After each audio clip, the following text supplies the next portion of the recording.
అయితే ఈ సందర్భంగా ఇప్పుడే పెద్దలు చెప్పినట్టుగా 2026వ సంవత్సరంలోకి అడుగు పెడుతున్న ఈ శుభదినాన మనందరం గుర్తు చేసుకోవాల్సింది ఒకటే ఒక్క మాట. గెలుపు ఓటమి శాశ్వతం, గెలుపులు ఓటములు తాత్కాలికం.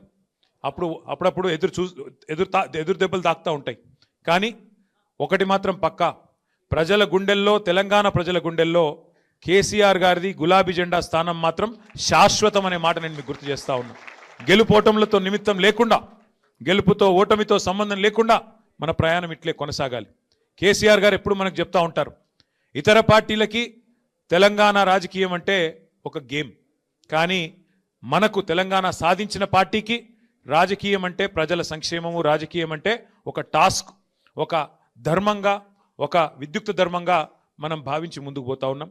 కాబట్టి ఈ ప్రయాణంలో అలుపెరుగని బాటసారులా ముందుకు నడుస్తున్న మా కార్యకర్తలందరికీ పేరు పేరున శుభాకాంక్షలు తెలియజేసుకుంటూ